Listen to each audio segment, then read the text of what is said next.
tayo sa gawain, ang Diyos po ang patuloy na nag-provide po ng ating safety. Amen. So, salamat po sa ating Panginoon at patuloy na ang Diyos po, hallelujah mga kapatid, ang siyang tunay na nag-iingat po sa bawat isa sa atin. At pagdating nga po doon, amen, unang pangangaral pa lang, talagang kahit foreigner, napakasimple. Amen. Kung ano lang talaga yung sa puso ko mga kapatid, kung kaya ko lang talaga kayong dalhin lahat po doon. Kasi mahalaga po talaga yung malalaking gawain na ganyan. Talagang pangmalakihan din po talaga yung ibinibigay na pagpapala ng ating Panginoon. Kaya sa susunod, i-desire po natin. Amen. Pwede naman yan, i-desire lang po natin makapunta tayo sa mga ganung. So susunod next year ay sa Manila. Ano po? Sa Araneta. Araneta na po at ano? Sa Araneta. So doon na po ang GenCon, malapit na. 300 plus na lang ang pamasahe. Papunta po doon lodging. So hindi na po tayo gagastos ng sobrang laki. Katulad doon sa Legazpi na nagbabudget ng malaki mga kapatid. Dito malapit na mga kapatid. Kaya i-desire po natin na makapunta po tayo. Talagang sulit na sulit. Bawat binibitawan na salita, sulit na sulit mga kapatid. Kaya desire po natin at sa mga malalaking gawain, ang kasunod na malaking gawain ay sa men's. Men's, sa ano po kayo? Sa Manila rin po, nandiyan na po yung, ayan, nandiyan na po yung inyong poster. Ano po, kasama nyo po dyan ay mga foreigner. Yan. Southeast Asia yan eh. Magkakasama, may kasama na kayong mga Japanese na galing sa Japan. Yan. Amen. So, marami mga kapatiran, mga kapatid na pupunta po dyan. Mga katatayan po yan. Amen. So, i-desire po natin ulit na tayo po ay, kayo po mga kapatid sa mga katatayan natin, ito po ay kalakasan po natin. Ano po, dun sa GenCon, para sa mga pastor, kalakasan namin at yung mga delegates na sumama, naging kalakasan. Basta may mga malalaking gawain, i-desire po natin na makapunta po tayo. Pagkatapos po ng tatay, mga nanay naman po, nanay naman, sa Sorsogon po kayo. Amen. So, makakapunta po kayo dun sa Coliseum. Merong style na Coliseum doon. So, alam niyo mga kapatid, yung isang kagandahan po dito, amen, isa po na-realize ng marami, na kapag po noon, nung wala po sila sa pananampalataya, hindi sila makaalis hanggang, taga Sariaya, hanggang Sariaya ka lang makakaikot. Pero dahil sa gawain ng ating Panginoon, nakakapunta tayo sa ibang lugar.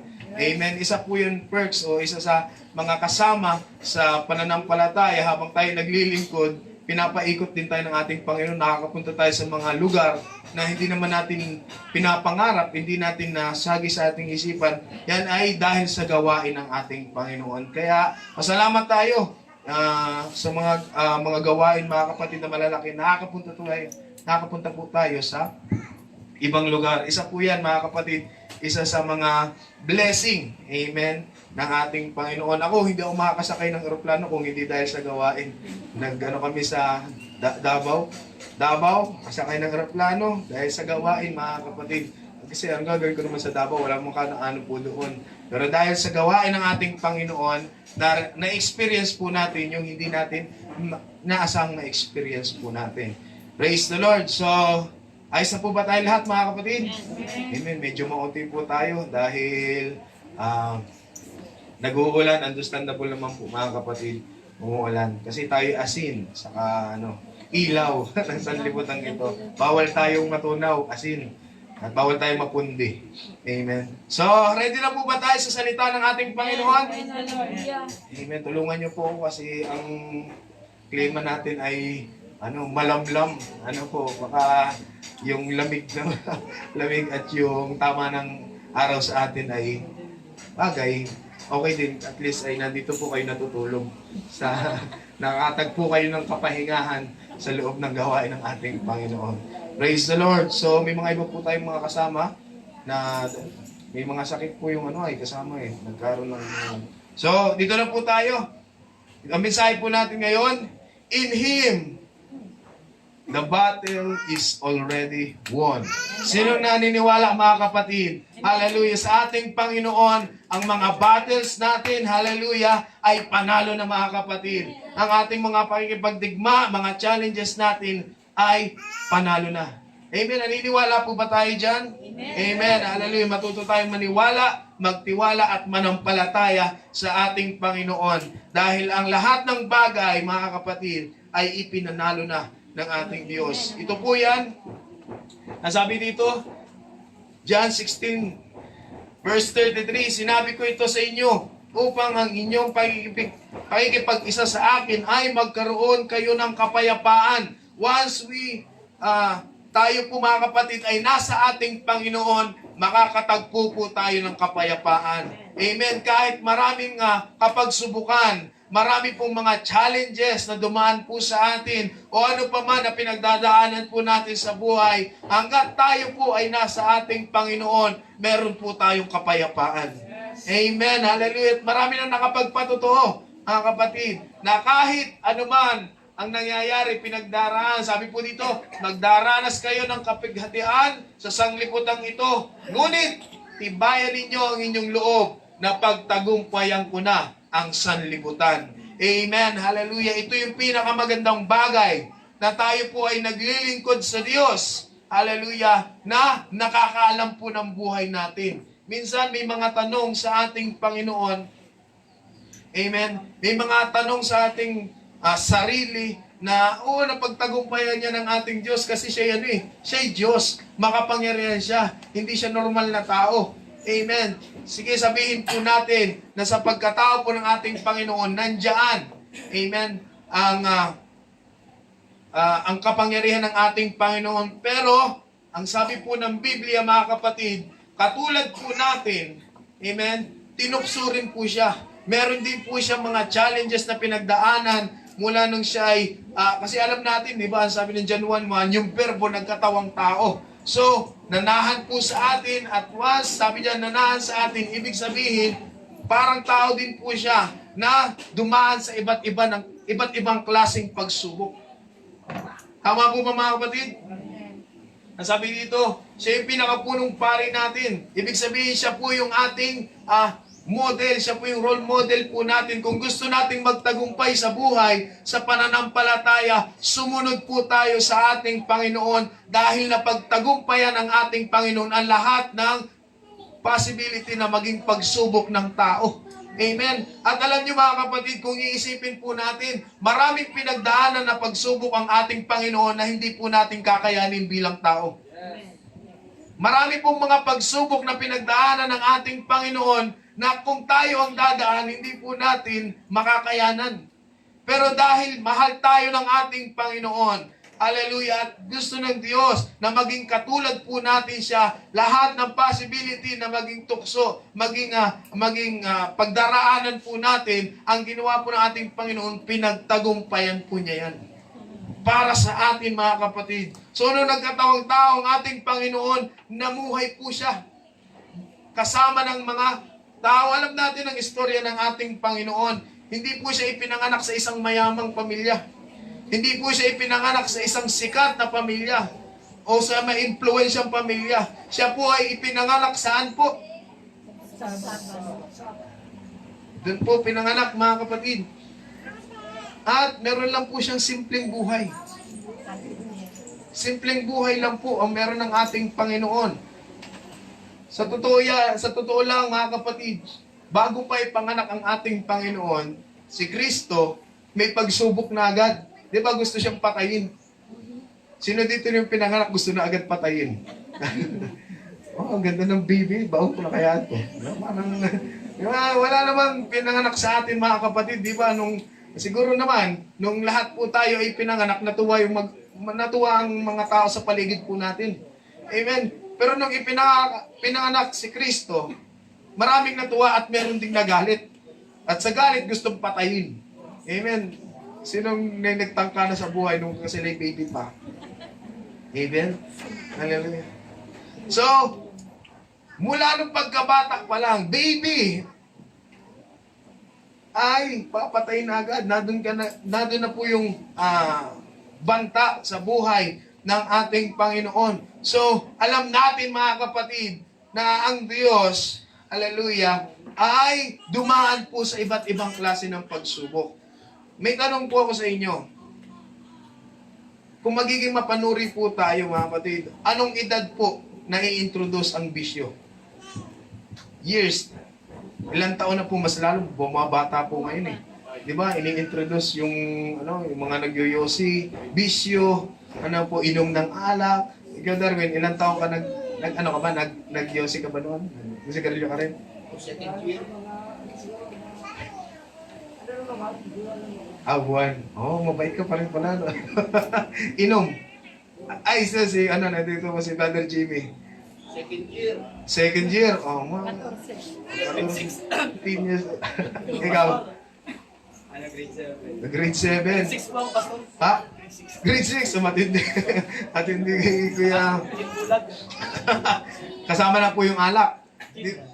Lang po, sigarilyo lang. Gin na po din. Gin agad. Ay, matindi ang tinitira. Hard na agad. Tapos tuba. Tuba. Ayan. Amen. So, di ba, teens, sa kabataan, dyan na po agad ini-introduce ng kaaway ang bisyo. Alam ko mga kapatid, bagaman silent ang Biblia, alam ko, sa panahon ng ating Panginoon, meron din pong pagsubok sa Kanya sa Kanyang pagkabata.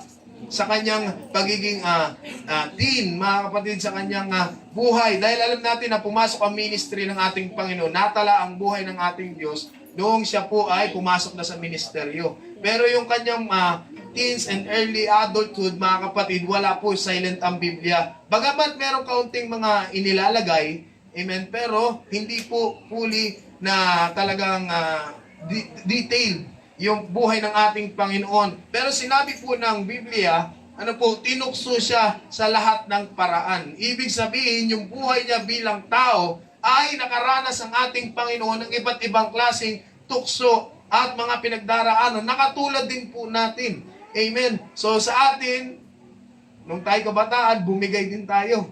Amen. Nakaharanas din tayo ng bisyo. Yung iba malala, yung iba naman light lang, mga kapatid. Pero dumaan na rin tayo sa mga ganyang pagkakataon kasi ang sabi nga, ang mga teenager, mga mapupusok. Gusto natin, nandiyan na yung yung panahon, mga kapatid, na tayo ay curious.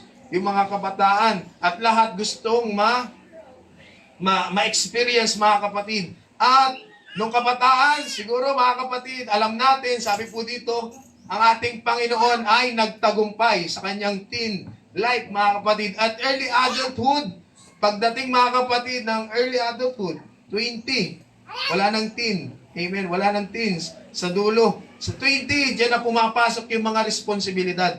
Amen, dyan na po tayo nakakaisip pagtrabaho, dyan na po tayo nakakaisip, mga kapatid, ng iba't ibang mga bagay, hallelujah, na bilang mga early adult, mga yung ang sa Tagalog early adult, mga kapatid. Yung binata, nagbibinata o nagkakaroon ng sense sa responsibility, diyan na po tayo pumapasok. At ang ating Panginoon sa ganyang bagay, sa mga responsibilidad bilang siya po, mga kapatid, ay nasa katawang tao, ang ating Diyos, alam ko po, mga kapatid, sa responsibility, nakapasa din ang ating Panginoon. Amen. Sabi ng Biblia, mga kapatid, siya po ay, sabi sa Mark chapter 6 verse 3, dyan po, yung may ginamit po yung word, yung carpenter, di ba, si Joseph, yung kanyang tatay sa laman, siya po ay karpintero. Pero, kung babasahin po natin at mas malalim na pag-aaral, yung karpentero na inilagay sa ating Panginoon, ikinabit sa ating Panginoon, amen, siya po ay hindi lang basta karpentero, siya rin po ay isang mason. Kung titingnan natin, kasi yung word, mga kapatid, tekton, yun yung, tekton, yung Hebrew word, mga kapatid, para sa carpenter, ang dinidefine pala po ng mga kapatid ay hindi lang basta karpentero, mason din po siya. Ibig sabihin, marunong ang ating Panginoon. Amen? Kaya gumagamit po siya ng mga illustration, di ba? Sabi ng siya yung cornerstone, siya yung bato, siya yung pangunang bato, mga kapatid, gumagamit ng mga illustration ng ating Panginoon, at siya po ay nagiging, kumbaga, marunong po sa buhay, mga kapatid, ang ating Panginoon. Kaya sabi po ng Lucas, mga kapatid, sabi po dito ng Lucas, umuwi siya, yung bata pa siya. Ang sabi po dyan, siya po ay naging masunurin. Bilang kahit Diyos, naging masunurin po rin po siya sa kanyang magulang. Kaya hindi po, mga kapatid, sa mga kabataan, hindi po excuse na tayo po ay may ginagawa at hindi tayo maging masunurin sa ating magulang. Di ba, sabi ng Biblia, mga kapatid, yung masunuring anak, yan po ay dinadagdagan ng buhay. Amen. Kaya siguro yung hindi masunuring mga anak, baka yung nababawasan. Yan naman kasi, sabi ng Biblia, di ba? Isang version, mga kapatid, ang sabi ng Biblia, kapag tayo po ay masunurin sa ating mga magulang, ano po? Ano po? Dinadagdagan ng baon. Dinadagdagan ng baon. Amen. Ako, kaya pala ang liit lang ng baon ko noon. Amen. Amen. So, ang sabi po dyan, at ang sabi dito, kasunod na verse, lumago si Jesus sa karunungan, sa pangangatawan, at naging kalugod-lugod sa Diyos at sa mga tao. So, ito po yung description lang, mga kapatid, nung silent years ng ating Panginoon ni Jesus Christ, nung nandito po siya sa lupa, siya po ay naging masunurin sa kanyang magulang. Sa mga anak na masunurin, pakitaas ng kamay. Medyo maunti. Uy, buti na lang si Francis. Si Kuya Jimmy, dalawang ano. Parang unti nang nagtaas ng kamay. Ikalhati nyo na lang po pag hindi nyo talaga kaya. Baka iniisip nyo, magsisinungaling na naman, magkakasala na naman ako. Amen. Sino po yung mabait na anak? Kalahati. Talagang mabait. Amen. So, kinuha na ulat ni Kuya Jimmy yung pagiging mabait. Ayan. Ayan na nga, nagkakasumbatan na. Amen. So, sa atin, ang ating Panginoon bilang role model po natin, maging masunurin sa magulang. Amen. Mahirap talaga. Amen. Kasi mayroong mga sari-sariling kagustuhan ng ano eh. Kaya, Ate Dana, maging masunurin sa magulang. Amen. So, at ang sabi po dito, lumago rin sa karunungan. Ibig sabihin, hindi dahil siya po ay nasa kanya po ang karunungan, kaalaman ng ating Panginoon, ay hindi na po siya nagpursigi. Ang ating Panginoon, siya po ay lumago sa karunungan. Ibig sabihin, nag-aral pa rin. Talagang nag-attain pa rin siya ng knowledge, mga kapatid. Kahit, mga kapatid, siya po ay nasa kanya ang ating Panginoon. Sabi po dito, maging halimbawa natin ang ating Panginoon. Siya po ay lumago sa karunungan. Kasi ito po, mga kapatid, itong verse na ito yung kung babasahin natin sa taas, siya po ay yung nasa templo, nung naiwan po siya. Nakipagtalakayan po siya sa mga saserdote, makipag-usap, mga kapatid, at matalino ang ating Panginoon. Amen. At ang kasunod po, yung pangangatawan. Dahil siya po ay isang karpentero kanyang magulang, ganun din. Ibig sabihin, batak din ng ating Panginoon sa pangangatawan. Kalaan niyo, mga kapatid, sa ministry ng ating Panginoon, wala naman silang masyadong wala silang rebo, wala silang sasakyan, walang four wheels, mga kapatid. Kalimitan talaga sa kanila lakad. So, nakakondisyon po ang ating Panginoon. Kasama po yan sa ginagawa o sa ating Panginoon. Kasama po yung pangangatawan, ibig sabihin, patak ang ating Diyos. Amen. Hindi mo rin basta-basta kasi sabi pa ng Bible, mga kapatid, hindi lang siya karpentero, mason. Ibig sabihin, mahirap din ang mason. Bato ang laban yan. Amen. So, ang ating Panginoon naging kalugod-lugod. Sa Diyos, hindi lang sa ating Panginoon, kundi pati sa tao. At ang lahat ng yan, mga kapatid, ay napagdaanan at naging kalugod-lugod nga sa Diyos. Ibig sabihin, lahat ng pagsubok nung siya'y kabataan hanggang sa kanyang early adulthood, mga kapatid, mga responsibilidad, lahat po yan ay naging kalugod-lugod po ang ating Panginoon sa Diyos at sa tao. So, mga kapatid, hindi po natin pwedeng sabihin na, ay kasi Lord, ikaw ay Diyos. Hindi ka katulad namin. Hindi nga eh. Kaya nga ang ginawa ng ating Panginoon, nag-manifest siya sa flesh. Ibig sabihin, nagkatawang-tao ang ating Panginoon para lahat po na mapagdaanan natin ay mapagdaanan din ng ating Diyos. Hindi lang basta meron siyang knowledge, but meron siyang experience sa lahat po ng ating pagsubok na pinagdaraanan. Amen? At pagpasok po ng 30 ng ating Panginoon, alam po natin yan, bago siya pumasok sa kanyang ministry, bago mag-ministry ang ating Panginoon, sinubok din po siya. Sino dito yung naging mananampalataya? Bago maging mananampalataya, ang daming pagsubok.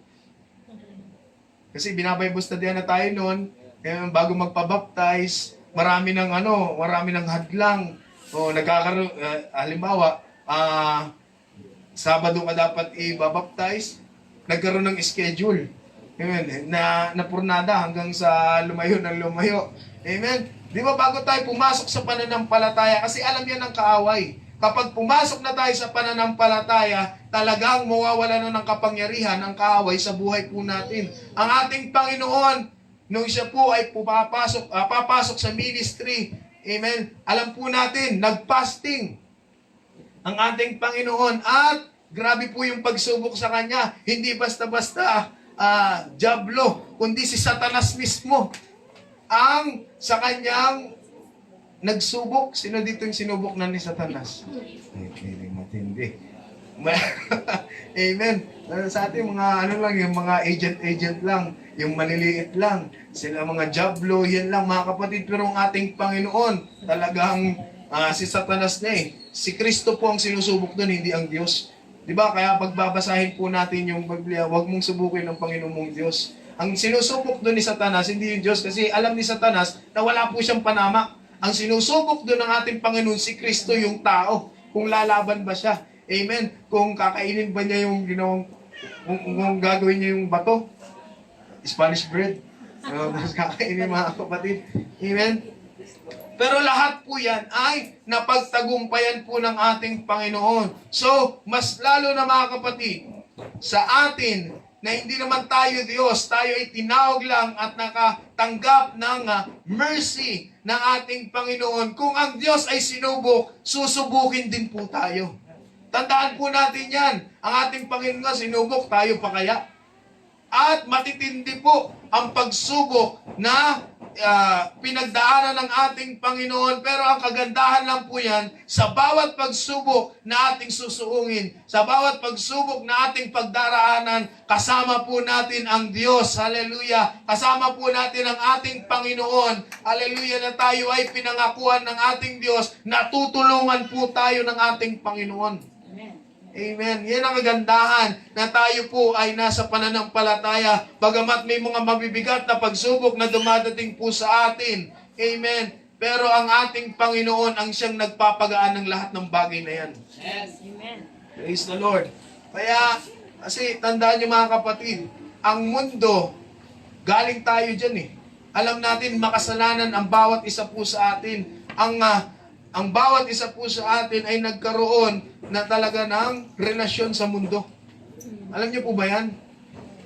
Nagkaroon tayo ng relasyon sa mundo.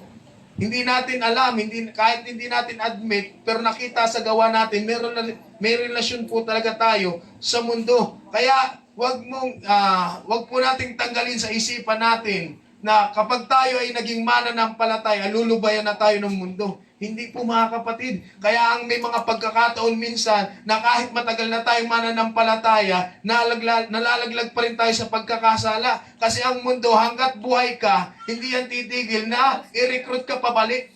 Amen. Amen. Alam niyo po ba yan mga kapatid? Na ang mundo mga kapatid, ang kaaway, maraming mga devices, maraming ginagawa ang kaaway para bumalik po tayo sa mundo, sa dati nating buhay, sa buhay na ayaw ng ating Panginoon para sa atin. Ang buhay na ini-introduce ng mundo, kagalakan ngayon, pero pagdurusa sa susunod. Yan po ang kaaway. Pero ang ating Panginoon, may pagdurusa man ngayon, pero alam natin, kapag nakasama natin ang ating Panginoon, sa langit na tahanan na inanda sa atin ng ating Panginoon, wala na po itong pagdurusa. Praise the Lord. Kaya ang kaaway, ang mundo mga kapatid, pagmamay-ari po na tayo ng dati. Pagmamay-ari po tayo ng mundo. Pagmamay-ari tayo ng kasalanan. Amen. Ang sino mang gumagawa ng kasalanan ay alipin ng kasalanan. Ganyan po tayo dati. Kasi makasalanan tayo, makamundo po tayo. Tayo po ay alipin ng mundong ito. Alipin po tayo ng kasalanan. Kaya may naririnig tayo minsan Diba? Ano yung word na ito? Kinain ng sistema.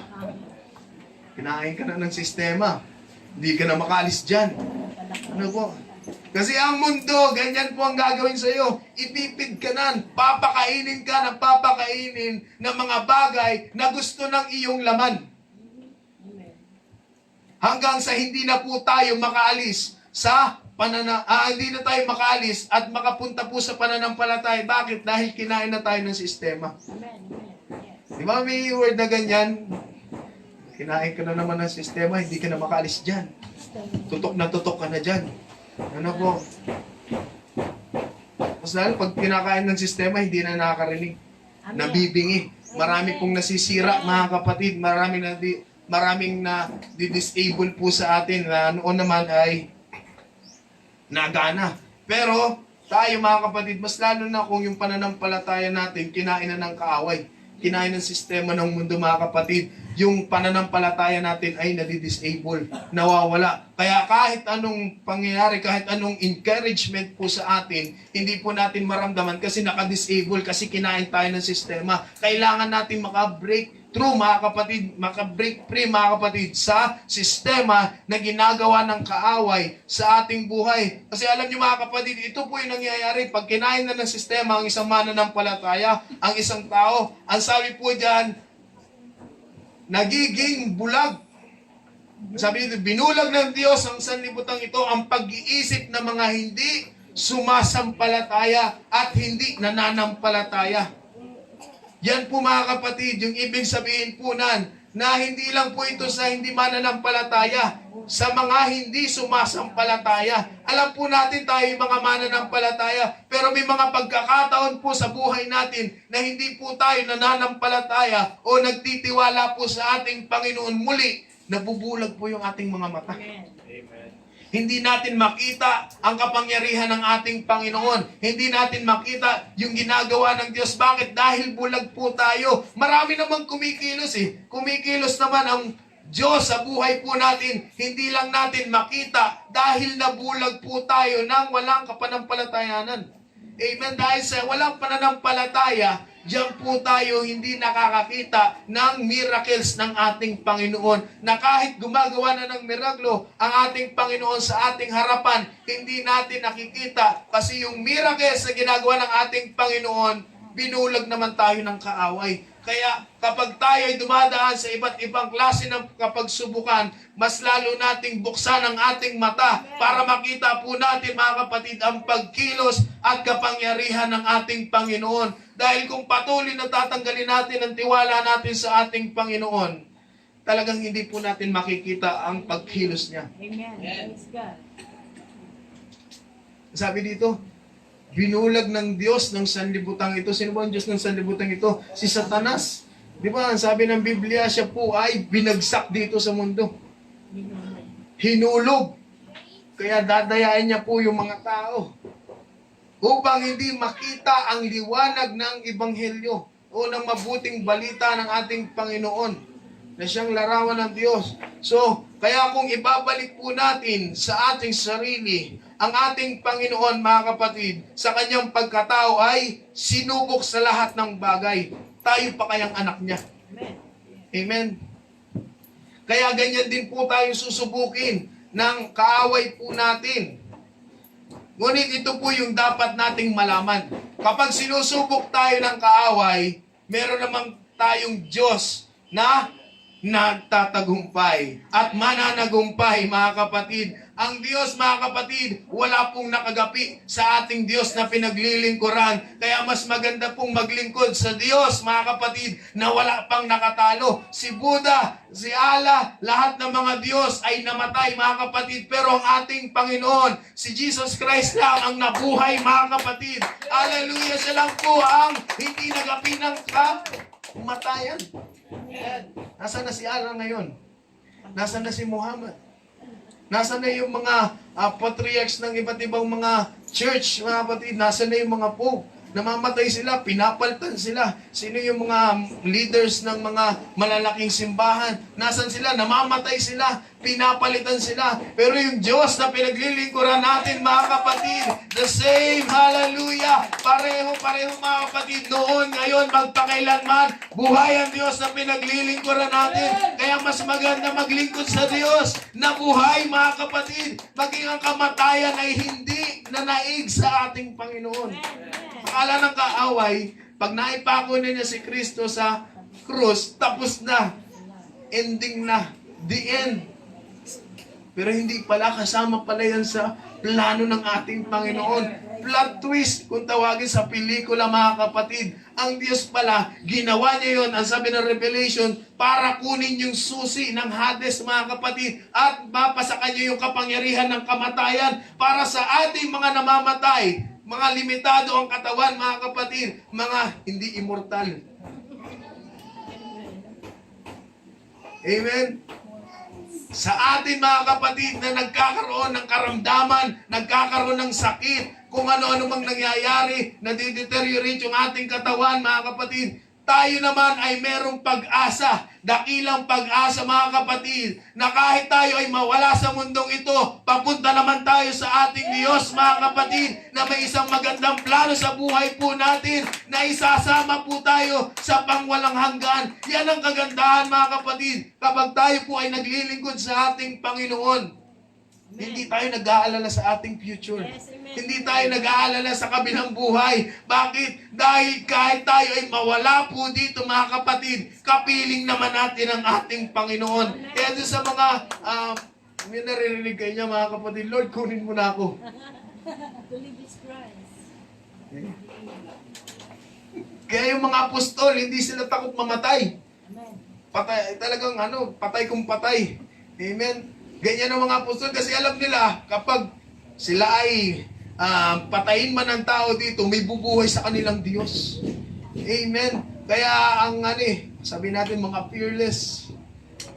Yan yung mga apostol, yung mga early Christians, mga kapatid. Alam natin yan, yung mga pinaglaruan sa sa Roma, sa Coliseo, mga kapatid, yung mga unang mananampalataya na pinakain sa mga leon, na mga sinibat ng mga pinaglaruan ng mga Romano. Pero sila, mga kapatid, ay hindi natatakot. Bakit? Dahil alam nila na mamatay man ang kanilang katawan, ang kanilang espiritu ay babalik sa ating Panginoon at makakapiling nila ang Diyos. Ganyan din po sa atin, mga kapatid. Huwag tayong matakot na magtiwala sa ating Panginoon. Mag-fail man ang buhay natin. Pero sa kabila, mga kapatid, nandiyan naman ang success. Nandiyan naman ang kagandahan, mga kapatid. Kaya huwag tayong matakot sa mga bagay na pansamantala lamang. Tayo ay magtiwala sa Diyos, mga kapatid. Dahil yung mga bagay na hindi natin nakikita ay yung bagay na pang-permanente. Sabi ng Biblia, mga kapatid, yung bagay na nakikita natin, hindi po yan permanente.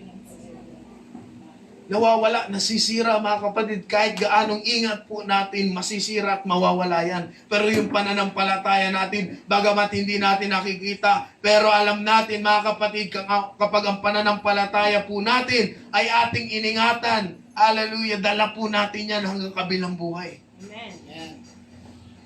Kaya napagtagumpayan na ng ating Panginoon, masarap maglingkod. Hallelujah. Masarap pumanig sa llamado. Amen. Amen? Yung hindi natatalo. Sino ditong gustong pumanig sa talunan? Mahirap yan. Malungkot. Yan, mga kapatid, sabi yan, kapighatian. Nangyari. Alam nyo, meron pang kwento sa GenCon.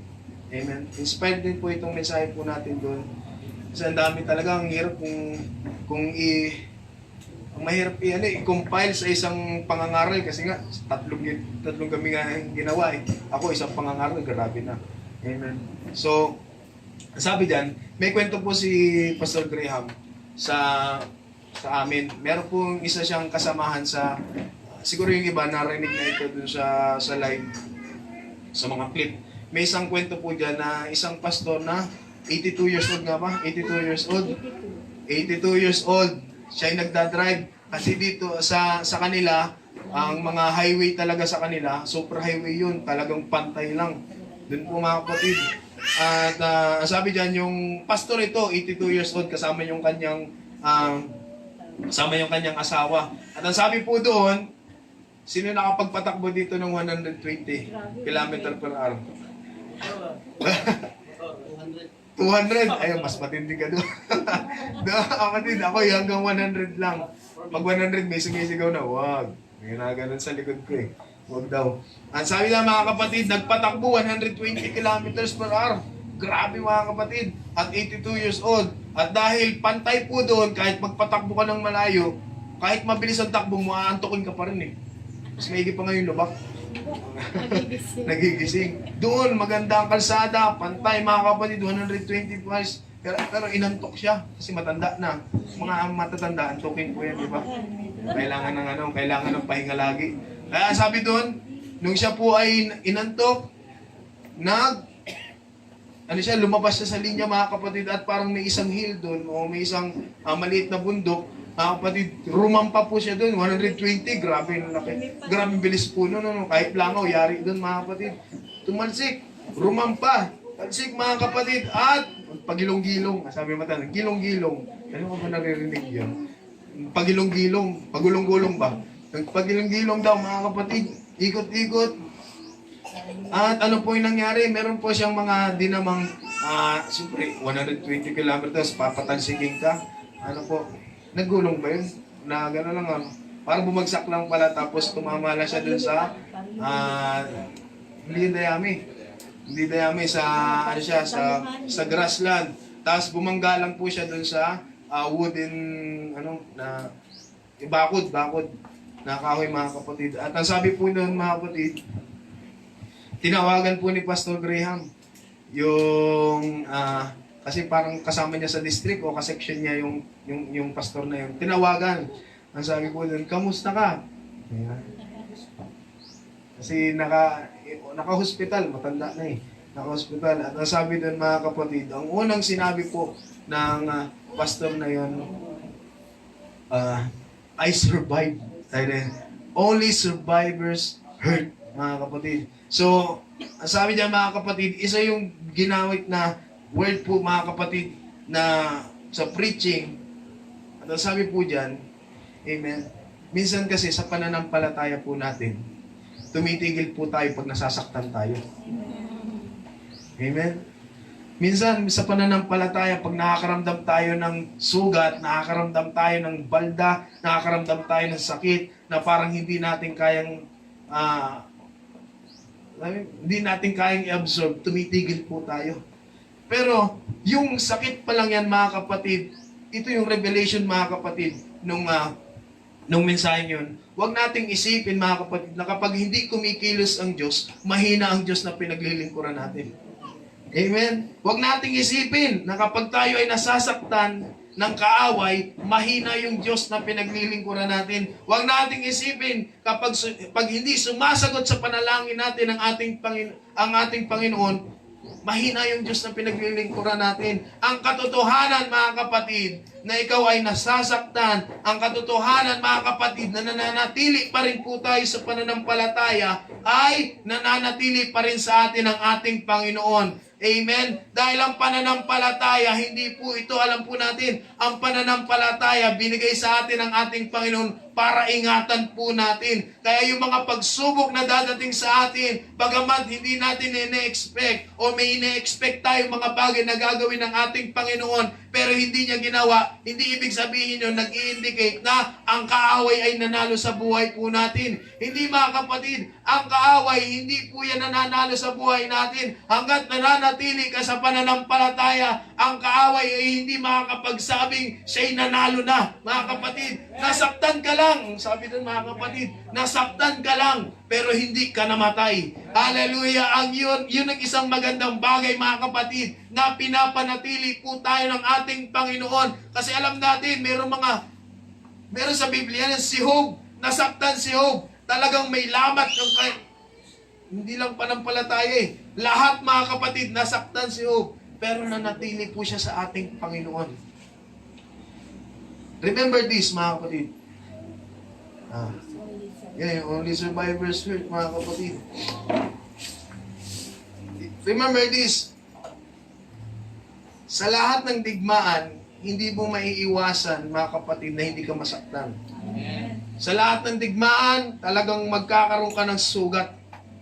Sa lahat ng digmaan, talagang matutumba ka, mababalda ka, kasi sundalo ka eh, nakikipaglaban ka. Kung sundalo kang tago ng tago, sigurado hindi ka masasaktan. Pero kung ikaw ay nakikipagbaka ng mabuting pakikipagbaka, hallelujah, expect mo na masasaktan ka sa panampalataya, magkakaroon ka ng sugat, matutumba ka, mababalda ka, mga kapatid. Pero ito yung maganda, our battle scars will serve as a reminder, testimony, mga kapatid, na nakipagbaka tayo ng mabuting pakikipagbaka sa pananampalataya, mga kapatid. Kaya nagkakaroon tayo ng mga sugat, nagkakaroon tayo ng mga tama, mga kapatid, sa pananampalataya dahil lumalaban po tayo.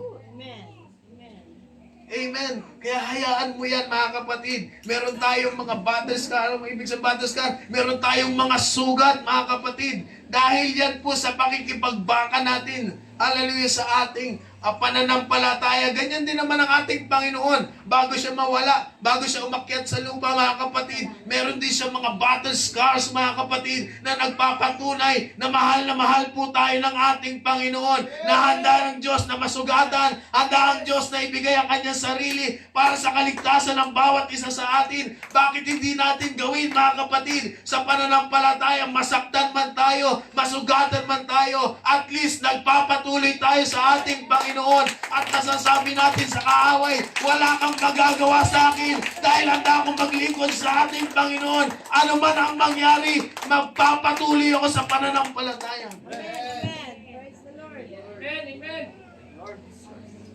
Our battle scars is our testimony. Hallelujah. Makikita mo na lang, mga kapatid, titingin kayo sa salamin. Hallelujah. Titingnan mo yung iyong nakaraan. Yung iba, mga kapatid, talagang yung literal na battle scar. Sister Anne, titingin sa salamin. Medyo nangingimay-ngimay pa. Pero ito yung isang testimony na hindi ako iniwanan ng ating Panginoon. Hindi ito makakapigil sa akin para hindi ako magpabalakpak. Hindi ito makakapigil sa akin para hindi ko itaas ang aking mga kamay. Hindi ito makakapigil sa akin para hindi ako magpuri sa ating Panginoon. Ito yung mga battle scars natin, mga kapatid, na magpapatunay na hindi tayo titigil sa pananampalataya, mga kapatid. Amen. Yes. Sa pagsubok, kawalan, karamdaman, kahirapan, kakulangan. Sa mga ito nasusukat kung hanggang saan yung pananampalataya natin. Kung hanggang saan tayo willing na maglingkod sa ating Panginoon. Hallelujah. Yun yung mga bagay na yan. At isa pang magandang revelation, mga kapatid. Sa GenCon na binigay sa amin po doon, yung great faith, yung dakilang pananampalataya. Amen. Yung 3 araw na yun magkakakabit yung mensahe, mga kapatid. At isa yung kagandahan, mga kapatid, dito ko na-realize na ito pala yung tunay na pananampalataya. Ito pala yung dakilang pananampalataya. Dito pala natin makikita, hallelujah, na hindi tayo dapat tumigil. Ito po yung ginamit na verse. Ito po yung ginamit na chapter, mga kapatid. May isang dakilang pananampalataya. Kailangan magkaroon po tayo nan. Ito po yung ginamit niya dyan. Sa mga hari, chapter 18, verse 41 to 45. Ito po yung ginamit na illustration. Amen. Sabi dito, sinabi ni Elias kay Ahab, umahon ka, kumain ka, at uminom ka sapagkat may hugong ng rumaragas ang ulan. Yan pong setting na po yan po ay tagtuyot. Wala pong dumadating na ulan ng mahabang panahon. Sabi po dyan, pero sabi po ni Elias kay Ahab, umahon ka, amen, kumain ka, at uminom ka sapagkat may hugong ng rumaragas ang ulan. Pero wala pa silang nakikitanan. Sinabi lang po yan, parang nag-prophesy si Elisha na mangyayari. At nasabi po ng kasunod, kaya't umahon si Ahab upang kumain at uminom. Si Elias ay umakyat sa tuktok ng Carmel siya yumukod sa lupa at inilagay ang kanyang mukha sa pagitan ng kanyang mga tuhod. Ibig sabihin, nagpe-pray. Amen. Nagpe-pray po si Elias, mga kapatid, para sa pinapisay po niyang ulan na darating. At sa 43, ang sabi diyan, kaya sinabi sa kanyang lingkod, umahon ka ngayon, tumingin ka sa dagat, at siya'y umahon at tumingin at sinabi, wala akong nakikita. At kaya sinabi, humayo ka ng 7 ulit. Ito po, mga kapatid, dito ipinaliwanag ng mga ngaral, mga kapatid, na ang pananampalataya pala ay hindi po ito yung great faith, yung matinding pananampalataya, yung dakilang pananampalataya. Hindi pala ito na yung isang pray mo lang gumagaling na yung may sakit.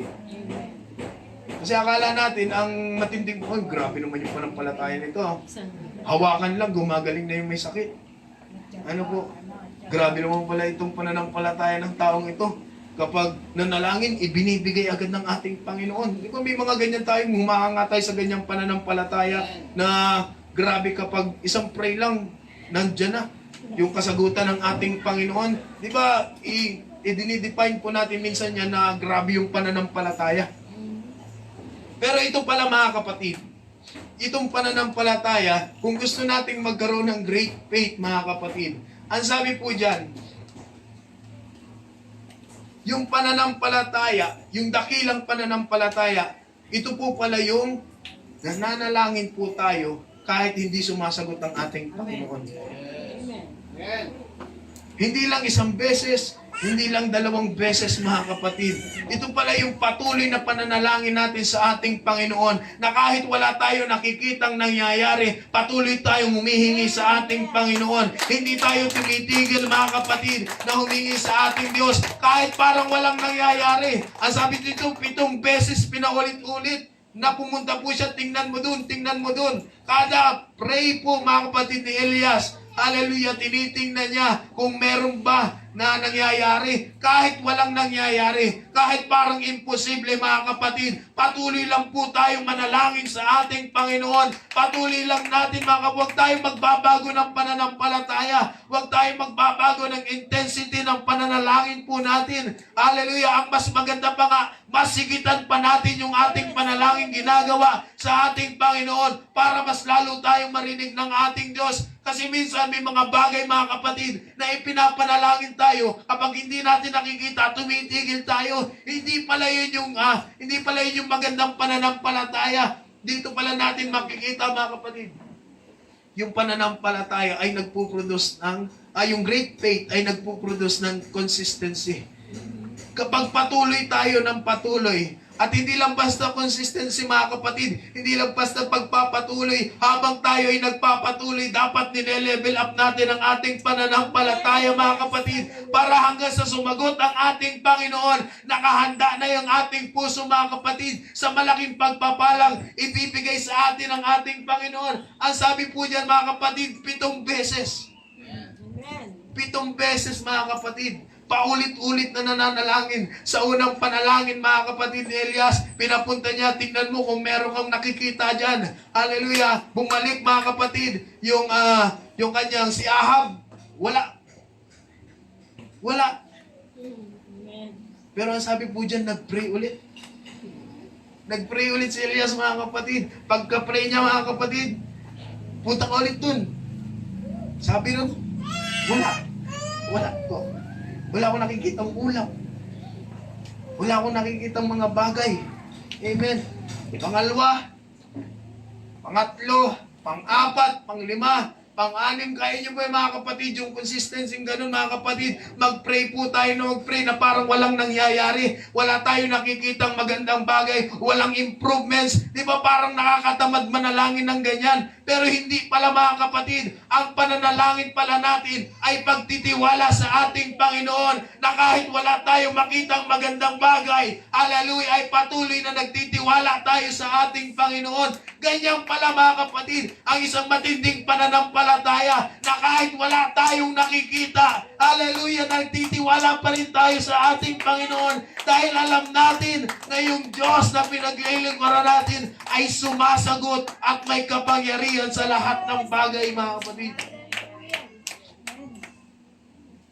Kaya sa ikapitong beses, ang sabi po dyan, sa ikapitong pagkakataon, ay kanyang sinabi, tingnan mo, may lumitaw na isang ulap mula sa dagat na kasing liit ng kamay ng isang lalaki. Ibig sabihin, hindi pa rin magkokos ng ulan.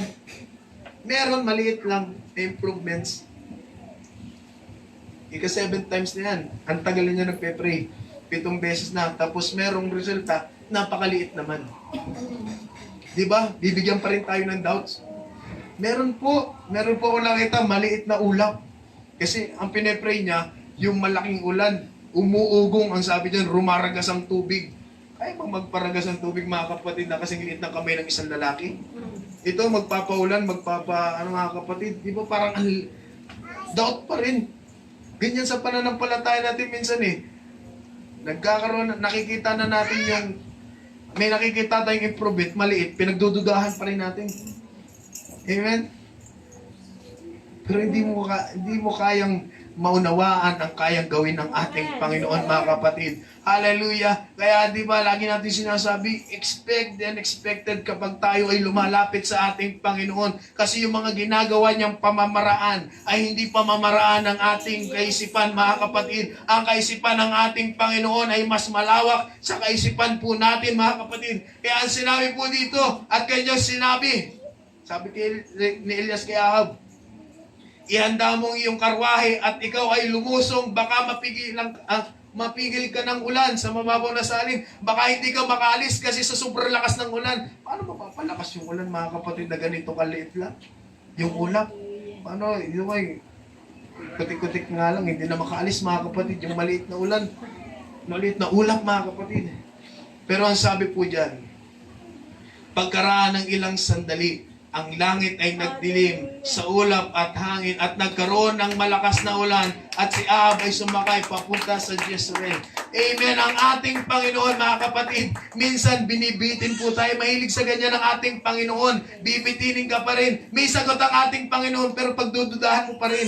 Tinitingnan pa rin ng ating Panginoon yung pagtitiwala natin sa ating Diyos. Kaya huwag mong lilimitahan ang ating Panginoon sa iyong panalangin. Huwag mong lilimitahan ang ating Panginoon. Maraming magagawa ang ating Diyos, mga kapatid. Kahit sa kaorasan na may ginagawa ang ating Panginoon. At marami ng makakapagpatunay na mananampalataya na nasa kaorasan na parang walang mangyayari. Hallelujah! Muli tumiwala sila sa ating Panginoon. At may malaking pangyayaring naganap na hindi nila inaasahan, mga kapatid.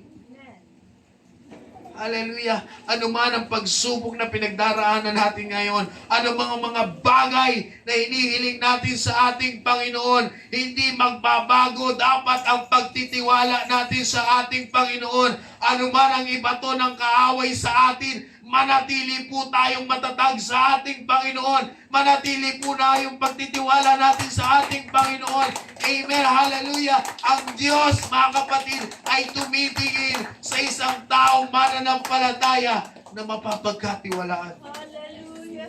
Ang mga company, ang mga gamit, mga kapatid, may tinatawag yung quality control. Amen. Alam niyo ba yan? Yung sa mga Electronics. electronics, mga kapatid, kaya makikita nyo, may nakalagay QC. Yun ay mga tested na. Punta kayo sa banyo, yung bagong bowl. May nakalagay doon, sticker QC.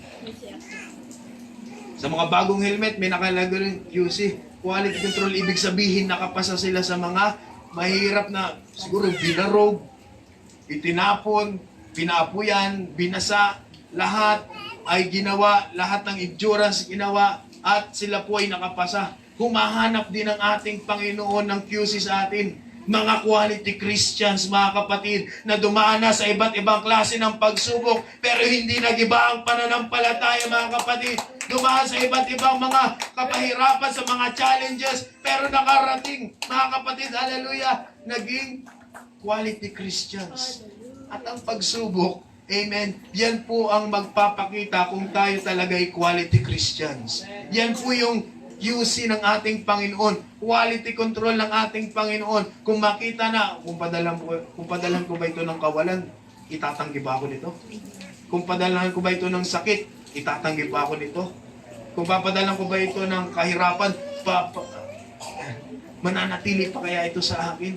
Hallelujah. Sa lahat mga kapatid, hallelujah, nang nanatili sa ating Panginoon, bagamat dumaan sa mga pagsubok, dumaan sa karamdaman, dumaan sa paghitian mga kapatid, dumaan sa iba't ibang masasakit na bagay sa pananampalataya, sa lahat ng nanatili, magpasalamat tayo sa ating Panginoon. We are proven and tested Christians mga kapatid. Tayo mga kapatid ay subok na ng ating Panginoon na kahit anong idala sa akin ng kaaway, hallelujah, ay magtatagumpay tayo sa ating Panginoon. Katulad tayo ni Job na ang ating Panginoon na mismo ang nagbabalandra. Itong mananampalataya ito, kahit anong gawin mo dyan na pagsubok, hindi ako itatangginan. Kahit kawalan, kahit mamatayan yan, kahit tanggalin ang lahat ng bagay. Kaya ang sabi mga kapatid ni Job, sa kawalan lang, sa mabubuting bagay lang ba tayo magpapasalamat sa ating Panginoon, at sa mga hindi mabubuting bagay, itatanggi na natin ang ating Diyos. Yan po ay naglabas sa isang taong may experience mga kapatid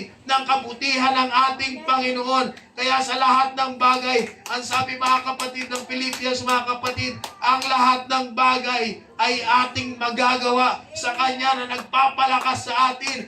Kung gusto nating lumakas, lumapit po tayo sa ating Panginoon. Kung gusto natin ang kagalakan, lumapit po tayo sa ating Panginoon. Sabi ng,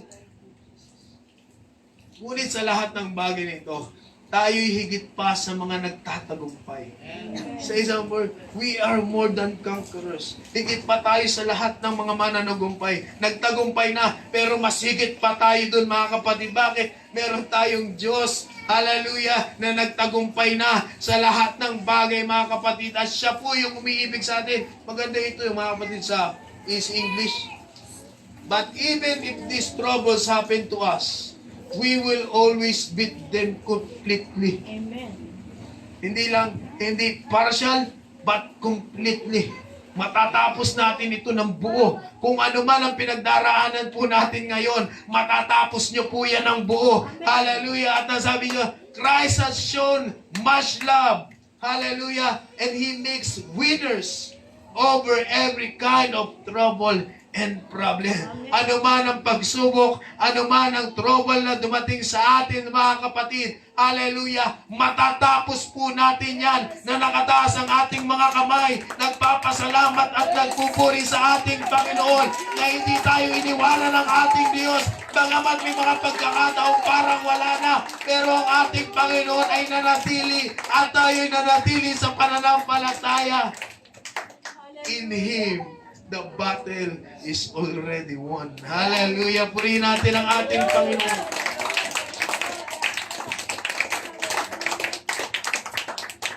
Sabing quote mga kapatid ni Scott Graham, don't stop. I know it hurts. Alam kong masakit. But you're a survivor. Worship again. Pray again. Praise again. It's not over. You're gonna make it. It didn't kill you. Hindi ka pinatay ng pagsubok na yan. Sinaktan ka lang. Hallelujah. Pero yung mga survivor, yung mga nananatili mga kapatid sa battle, sa gera, sila po mga kapatid yung binibless ng ating Panginoon mga kapatid. Hallelujah. Sa mga sundalo, sino yung mga nire-rewardan? Sino yung may mga valor mga kapatid? Sino yung may mga medal? Yung mga nagtagumpay. Hallelujah, sila po yun. Darating ang panahon mga kapatid. Hallelujah, hindi valor yung nasa atin. Hindi mga medalya, hindi mga nakaklip mga kapatid, hindi mga ranggo ang mapupunta sa atin. Darating ang panahon, hallelujah, na mismo ang ating Panginoon ang lalapit po sa atin mga kapatid. At ang sabi po dyan, papahiran yung ating mga luha. Hallelujah! Mas tagumpay pa ito kaysa mabigyan ka ng isang medal of honor mga kapatid. Mabigyan ka ng isang malaking parangal ng tao. Tao lang yan, nawawala din yan. Pero yung isang pinakamagandang bagay mga kapatid na mangyayari sa atin bago tayo pumasok sa langit mga kapatid, yung punasan ng Diyos yung ating mga luha. Dahil nagtagumpay po ang bawat isa po sa atin. Kaya muli purihin natin ang ating Panginoon mga kapatid. Hallelujah. Panginoong Jesus, pinupuri ka namin, pinapasalamatan ka namin, God. Hallelujah. Salamat, Lord. Hallelujah. Sa mga pagkakataon, God, na kami po ay nangihina. na kami po ay nasasaktan, Panginoong Hesus. Kami nawawala ng pananampalataya. Salamat, Lord. Hallelujah. Hallelujah sa mga pagkakataong ito. Mas lalo kaming lumalapit po sa inyo. At mas lalo kang lumalapit sa amin, Panginoong Hesus. Hallelujah. Na inaalalayan niyo po ang bawat isa sa amin. Lord, hallelujah. Sana God, hallelujah, ang mensaheng ito, Panginoon, ang siyang magiging isa sa aming mga pundasyon sa panampalataya, Panginoong Hesus, na hindi